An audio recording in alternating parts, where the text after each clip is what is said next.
정치권 소식 짚어보는 아침의 맞수 시간입니다. 전해드린 대로 한동훈 대표가 김건희 여사 문제 해법으로 특별감찰관 추천 절차를 추진하겠다고 밝혔습니다. 김민수 국민의힘 전 대변인, 강성필 민주당 국민소통위 부위원장과 함께 자세히 짚어보겠습니다. 한동훈 대표가 꺼내든 특별감찰관 추천에 대해 추경호 원내대표는 원내에서 결정할 사안이라면서 다른 목소리를 냈습니다. 두 사람 발언 들어보겠습니다. 우리는 특별감찰관 추천 절차를 진행하겠다고 국민들께 여러 번 약속했습니다. 대통령께도 제가 면담 과정에서 특별감찰관의 추천 절차를 실질적으로 진행하겠다는 말씀을 드렸습니다. 국민들의 요구를 해소한 상태여야만 합니다. 특별감찰관은 국회 추천 절차가 있어야 합니다.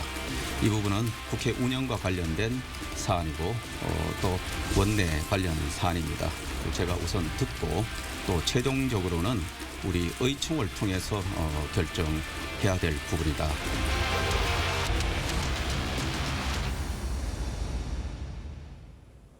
보신 것처럼 당대표와 원내대표가 공개적으로 이견을 드러냈습니다. 다른 목소리를 냈는데 한동훈 대표 발언부터 살펴보면 특별감찰관 제도를 공개적으로 얘기를 했어요.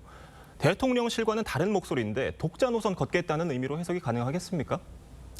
독자 노선은 이미 걷고 있었던 것 같아요. 네, 그리고 지금 이게 특별감찰관 같은 경우는 그냥 임명하는 것이 아니라 법이 정하고 있습니다. 예. 네, 여야 협의로 국회가 대통령에게 3명을 추천하면 3일 이내에 대통령이 그중 1명을 선택하게 돼 있거든요. 임명하게 돼 있습니다. 근데 이러한 부분이 추경호 원내대표와 논의되지 않았다. 그리고 당내 여론조차도 수렴하지 않고 일방적으로 발언했다라고 하는 것은 문제가 있을 수 있다. 그리고 지금 이제 이러한 잡음들이 계속해서 밖으로 나가진다라고 하면 이게 국민의힘에 좋을 것이 있는가라는 생각이 좀 듭니다. 그래서 이 노선의 문제를 좀 떠나서 당내에 지나치게 분열되고 소통이 되지 않고 있는 이러한 분위기들이 더 이상 밖으로 나가서 민주당 내에서 공격거리가 되진 않았으면 좋지 않겠는가라는 생각이 좀 듭니다. 네. 보신 것처럼 추경호 원내대표, 한동훈 대표 다른 목소리를 냈습니다. 민주당과는 사뭇 다른 모습인 것 같아요. 어떻게 보셨어요? 그러니까 저는 이 한동훈 대표의 뜻이 과연 관철될 수 있을까 상당히 이례적인 상황입니다. 이 당대표의 발언에 원내대표가 우회적으로 조금 재고의 모습을 보인 적은 있지만 정면으로 이렇게 발언을 한 적은 없었거든요. 네. 그런데 저는 이제 이런 상황을 보면 누가 이기든지 간에 누구의 뜻이 관철되든지 간에 상처뿐인 승리다. 그래서 저는 한동훈 대표께서 어떠한 일을 도모하실 때 조금 물밑에서 조금 다 조율을 끝내신 다음에 공개적으로 말씀하시는 것이 당내에도 조금 분란이 없어짐에도 좋고 또 본인의 앞으로 정치적인 향후에도 도움이 되지 않을까 그렇게 봅니다. 김민수 대변인님께 하나 더 질문 드려보면 추경호 원내대표는 당내 여론 수렴이 먼저다라는 입장을 냈잖아요. 당내에서 지금 특별감찰관 제도를 두고 여론 수렴이 될 수 있는 상황으로 보십니까? 지금 특별감찰관 제도 같은 경우는 사실 이게 민주당 문재인 전 정권 당시에요. 공수처를 만들면서 특별감찰관 제도와 겹친다라고 해서 계속해서 임명하지 않고 있던 겁니다. 그리고 이게 과연 실효성이 있을 것이냐라는 얘기가 계속 나오고 있었던 것인데 이 부분이 왜 당내에서 협의가 필요했냐면 우리 국민의힘이 가지고 있는 굉장히 중요한 카드 중에 하나와 맞물려 있거든요. 예를 들어서 지금 북한 인권재단에 대한 지금 이제 민주당의 추천이 2014년 이후로 지속적으로 안 되고 있는데요. 이것과 같이 맞물려 있는 안건이기 때문에 조심스럽게 꺼냈어야 될 카드이다. 근데 한동훈 대표가 우리가 몇 개 들고 있지도 않은 칼 중에 하나를 던져버린 셈이 됐다라고 저는 보여져요. 그래서 이게 방금 말씀하셨지만은 한동훈 대표가 어떤 의도로 이런 발언을 하든 간에 당내 어느 정도의 수렴 절차는 거쳐야 된다. 그리고 이게 원내에서 또 할 수 있는 역할들이 있는데 국회의원들의 기본적인 의견조차도 수렴하지 않고 들어보지 않고 일방적으로 언론에 먼저 이렇게 이야기하는 것은 결국에는 당내에 계속해서 분열을 가져오지 않겠는가라고 생각되어집니다. 지금 말씀을 해주셨으니까 여쭤보면 민주당 내에서는 북한 인권재단 이사 추천에 대해서는 구체적인 로드맵이 있는 건가요? 네, 저희 당에서도 사실 뭐 북한이 인권에 대해서 뭐 중요하게 생각하는 정당입니다. 네. 하지만 저희가 느끼기에는 일이라는 것이 우선순위라는 게 있지 않습니까? 예. 예를 들어서 지금 공수처의 검사 5명도 지금 연장을 해야 되는 상황입니다. 근데 대통령께서 지금 재가를 안 해주고 있는 상황이거든요. 안 그래도 지금 공수처가 인원도 좋고 조금 역량이 조금 부족하다는 지적이 있는 상태에서 이러한 임명 절차가 늦어진다면 공수처가 제대로 돌아가겠습니까? 그래서 저희가 북한 인권도 중요하지만 그것보다 더 중요한 국내 문제부터 풀어가자는 입장입니다. 지금 여러 가지가 얽히고 설킨 문제 같은데 한동훈 대표가 이 문제를 해결해야 하는 어떤 데드라인 같은 걸 제시를 했어요. 이재명 대표의 1심 선고가 나오기 전에 이 특별감찰관 문제라든지 이 김건희 여사 리스크를 해소해야 한다 이런 얘기를 했는데 이 설득력이 있는 제안이라고 보십니까?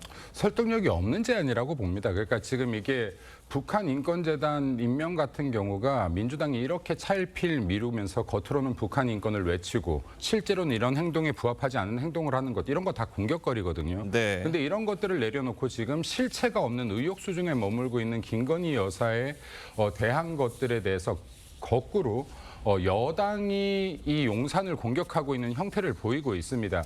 근데 지금 정작 지금 한동훈 대표가 공격해야 될 게 민주당이나 이재명 대표에 대한 부분들이 너무나 많은데 이렇게 자중질환을 일으켜서 되겠는가라는 부분 좀 말씀드리고 싶고 또 이게 김건희 여사에 대한 의혹들이 지금 불기소가 되고 있고 의혹에 그치고 있음에도 불구하고 김 여사 리스크를 한동훈 대표가 만들고 있는 꼴이 되고 있는 것은 아닌가라는 조심스러운 말씀도 드리고 싶습니다. 그런데 한동훈 대표 측 입장을 살펴보면 김건희 여사 문제가 해결이 돼야 대야 공세를 더 적극적으로 할 수 있고 또 그에 대한 이점을 더 취할 수가 있다 이런 입장인 것 같은데 요거에 대해서는 어떻게 생각하세요?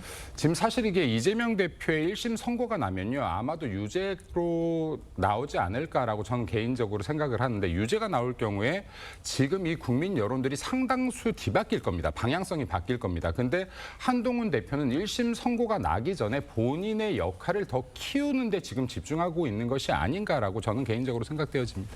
네. 강성필 부위원장님께 네. 다른 질문 드려보면 특별감찰관 제도가 만약에 도입이 된다면 김건희 여사 리스크 해소에 도움이 될 거라고 보십니까?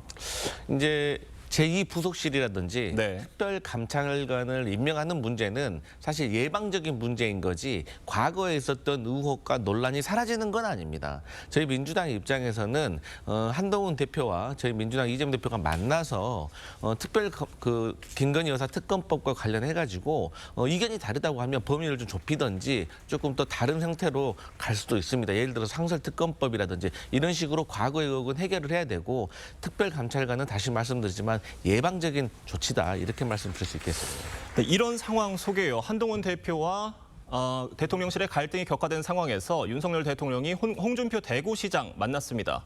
대통령실에서는 지역 현안만 논의했다라고 얘기를 했어요. 그러니까 정치적 해석에 대해서는 선을 그었는데 시점이 좀 묘하다는 얘기들이 나오는 것 같아요. 어떻게 보셨습니까?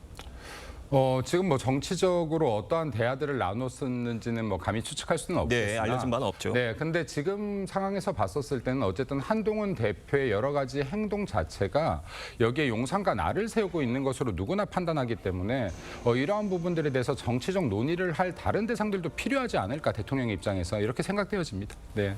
강성필 부위원장님은 어떻게 보셨습니까? 아무래도 지금 윤석열 대통령이 물론 홍준표 시장과 많은 여러 가지 전국 현안에 대해서도 논하기는 했겠지만 정치적인 해법, 쉽게 말해서 당정 갈등을 어떻게 해결해 나가야 되나 그리고 김건희 여사와 관련된 의혹에 대해서도 어떻게 풀어가야 되나라고 홍준표 시장과 조금 그래도 비교적 한동훈 대표와 비교했을 때는 좀 허심탄회하게 얘기를 좀 하지 않았을까? 그러니까 어쨌든 이 세 분 다 검사 출신이잖아요. 하지만 그중에서 홍준표 대표도 당대표도 해보고 대선 후보도 하셨고 또 지금 단체장도 하고 계시기 때문에 정치 경험이 풍부하기 때문에 어떤 여러 가지 현실적인 조언을 듣지 않았을까 이렇게 예상되어 봅니다. 결국 윤한 회동에 대한 파장들이 계속 이어지고 있는 것 같아요. 지금 이런 상황에서 한 대표가 용산 말을 대통령실의 말을 각색했다 뭐 표현한 부분을 놓고 대통령실은 뭘 왜곡한 거냐 이런 식으로 반박이 오갔어요. 어떻게 보셨어요? 한동훈 대표 굉장히 잘못하고 있다고 봅니다. 그러니까 이런 언론 플레이를 계속해서는 안 된다. 진짜로 윤석열 대통령과 독대를 통해서 무언가를 얻고자 한 것이 맞느냐, 아니면 정말 언론 플레이 하나로 활용하고자 했던 것이 맞느냐. 예를 들어서 잘못된 게 있다라고 한다고 하면 명확하게 발언을 했어야 될 것이고, 윤석열 대통령과 독대를 통해서 만약에 의견이 맞지 않는 부분이 있다고 하더라도 이러한 것들을 계속해서 이슈화시키고 언론 플레이를 할 이유가 없다. 이것은 지금 자중질환을 스스로 만들고 있는 것으로 보인다라고 판단되어집니다. 그래서 이러한 부분들에 대해서 지금 전략적으로 어떻게 생각하고 계속해서 대통령과 각을 세우고 있는지는 모르겠으나, 지금 용산과 당이 이렇게 각을 세우고 나를 세우고 자중질환을 일으킨다라고 하면 민주당에만 좋은 일을 시키는 것이다라는 말씀도 좀 드리고 싶습니다. 네, 다음 소식 짚어보겠습니다. 사실상 빈손으로 끝난 윤 대통령과 한 대표의 면담을 두고 민주당은 여권 내 대립구도를 부각시키는 모양새입니다. 이재명 대표 발언 듣고 오시죠. 최근에 아마 국민들 보시기에 정치가 참 답답할 텐데, 심지어 이 정치가 뒷골목 거시기들의 패싸움 같다, 이런 얘기까지 합니다. 상대를 제거하거나 아예 존재를 무시하면 정치가 아니라 이건 싸움이 됩니다. 다시 정치가 복원될 수 있는 길을 찾아보도록 하겠습니다. 민주당에서는요, 한동훈 대표를 향해서 김 여사 특검법 대안이라도 내놔라, 이런 얘기를 했는데 의도가 뭡니까? 이제 제 민주당이 봤을 때는 어쨌든 여러 국민들이, 그리고 또 민주당의 당원들은 김건희 여사와 관련된 의혹에 대해서 많이 궁금해하십니다. 예. 그렇기 때문에 이러한 난제들을 해결을 하지 않고서는 이 여야가 협치를 해나가기 어려운 상태고, 사실 여야의 문제가 아니라 지금은 당정 갈등으로 더 심하게 번져 있는 상태 아니겠습니까? 네. 그러니까 저희 야당이 보기에는 국민의힘과 대통령실이 너무 자중질환처럼 보이면 저희도 사실 좋을 것 같지만 불안한 상황인 겁니다. 왜냐하면 요즘 정치는요, 상대방이 못한다고 해서 제가 올라가는 그런 반사 정치가 되지 않거든요. 저희도 저희 나름대로 플레이를 해야 되는데 자꾸 국민들의 시선이 당정 갈등, 김건희 여사 의혹으로만 블랙홀처럼 빠져 들어가기 때문에 저희도 이 문제는 해결해야 된다, 이런 입장입니다. 한동훈 대표가 민주당이 얘기한 것처럼 어떤 다른 형태의 특검법을 내놓을 가능성이 있다고 보세요? 이제 좀 있어졌죠. 사실은 이게 전당대회 때부터 제가 계속해서 이 부분에 대한 실수라고 했는데, 우리 쪽에서 지금 김 여사 특검법에 대해서 긍정하는 분위기를 보여서는 안 된다. 왜냐하면 이게 지금 굉장히 위헌적 요소들도 많은 법, 지금 이 특검법이에요. 지금 나온 민주당이 네, 제시한 특검법 말씀이시죠? 그럼 이거를 지금 적극적으로 막아도 부족할 판인데, 우리가 특별감찰 제도 등으로 이런 이야기들을 하면서 약한 고리를 더 약하게 만들고 있다.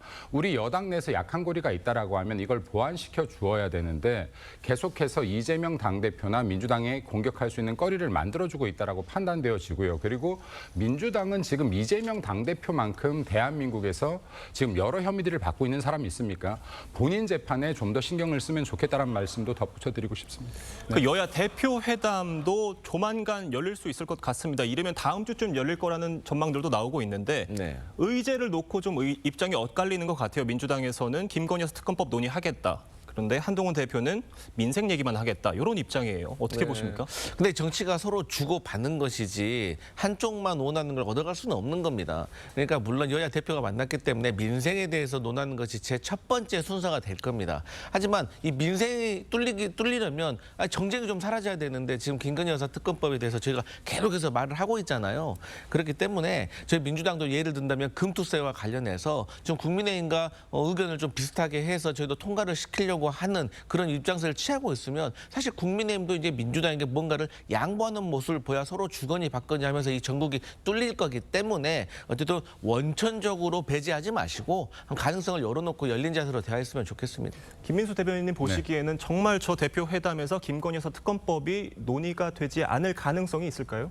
주제를 꺼내면 이게 대화하지 않기 쉽지 않겠는가. 네. 네, 그러니까 대화가 있을 수 있을 것이라고 판단되어지고요. 지금 한동훈 대표 같은 경우는 이 여야 대표의 회담 자체를 또 다른 무기로 윤석열 대통령에게 카드로 꺼내고 있다라고 판단되어집니다. 그러니까 압박용이 될 것이다라고 판단되어지고요. 좀 말씀하셨던 것처럼 진짜 민생 현안들을 좀 다뤘으면 좋겠다.